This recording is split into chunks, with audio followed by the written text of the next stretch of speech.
ശരിയാണ് ശ്രീ പക്ഷെ എം അദ്ദേഹത്തിന് ജയചന്ദ്രൻ. അത് മാത്രമല്ല, അതിനുശേഷം പിന്നെ ഒരു റിലീസ് ഇറക്കിക്കൊണ്ട് തെലങ്കാന മുഖ്യമന്ത്രിക്ക് ഒരു മറുപടിയും നൽകുകയാണ് ശ്രീ പിണറായി വിജയൻ. ഇത് ആത്മവിശ്വാസക്കുറവിനെയാണല്ലോ കാണിക്കുന്നത്.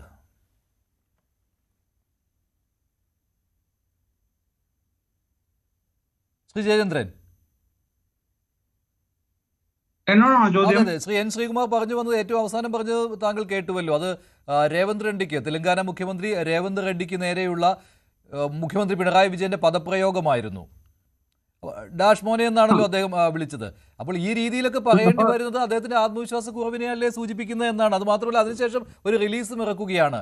ഈ തെലങ്കാനയുടെ കാര്യം പറയാൻ അവിടുത്തെ രാഷ്ട്രീയ പാർട്ടികളുണ്ട്, കേരളത്തിന്റെ കാര്യം ഞാൻ പറയുന്നു എന്നൊക്കെ പറഞ്ഞ് ഒരു റിലീസൊക്കെ ഇറക്കുന്നുണ്ട് കേരളത്തിന്റെ പുരോഗതിയെ പറ്റി. അല്ല, ഇത് ചാടിക്കേറി അങ്ങോട്ട് പിണറായി വിജയൻ തെലങ്കാന മുഖ്യമന്ത്രിയെ അങ്ങോട്ട് ചാടിക്കേറി വിളിച്ച ഒരു ഡയലോഗാണോ ഇത്? അങ്ങനെയാണെങ്കിൽ ഈ പറയുന്ന കാര്യങ്ങളൊക്കെ പിന്നെ ഔചിത്യമുണ്ട്, ശരിയുമാണ്. പക്ഷെ ഇതങ്ങനെയല്ലല്ലോ. അയാള് ഒരു മുഖ്യമന്ത്രി, തെലങ്കാനയുടെ മുഖ്യമന്ത്രിയാണല്ലോ ഈ രേവന്ത് റെഡ്ഡി. ആ മനുഷ്യൻ മറ്റൊരു സംസ്ഥാനത്തിന്റെ മുഖ്യമന്ത്രിയെ കയറി പിന്നെ ഈ എന്ത് പേരുപയോഗിച്ചാണ് വിളിച്ചത്? കൃത്യമായ ഭാഷയിൽ മറുപടിയും കിട്ടി. അതിനത്രേ ഉള്ളൂ. തെറിക്കുത്തരം മുറിപ്പത്തൽ, അത്ര തന്നെ ഉള്ളൂ. അതിലൊന്നും ഒരു ഖേദവും ആരും വിചാരിക്കേണ്ട, ആരെങ്കിലും ഖേദം പറയുമെന്നും വിചാരിക്കേണ്ട.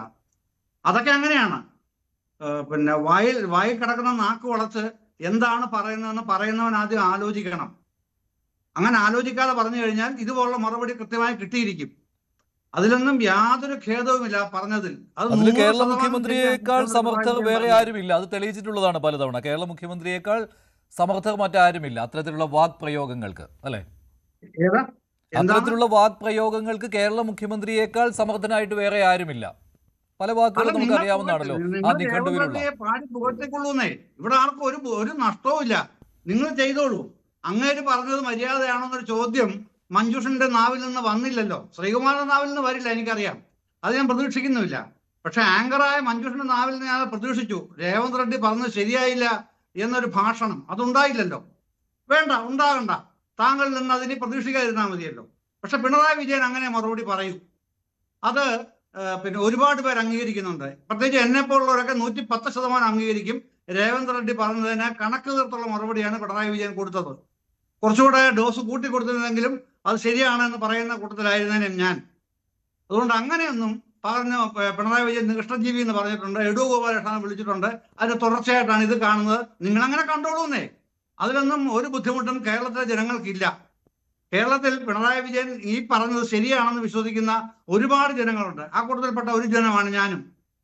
അതിൽ യാതൊരു തരത്തിലും രേവന്ത് റെഡ്ഡി പറഞ്ഞത് തെറ്റല്ലെങ്കിൽ പിണറായി വിജയൻ പറഞ്ഞത് അങ്ങേയറ്റത് ശരിയുമാണ്. അത് തന്നെയാണ് എൻ്റെ നിലപാട്. ശരി. ശ്രീ പണിക്കർ, കൃത്യമായ മറുപടി രേവന്ത് റെഡ്ഡിക്ക് മുഖ്യമന്ത്രി പിണറായി വിജയൻ കൊടുക്കുകയായിരുന്നു. ശ്രീ ജയേന്ദ്രന്റെ നിലപാടിനോട്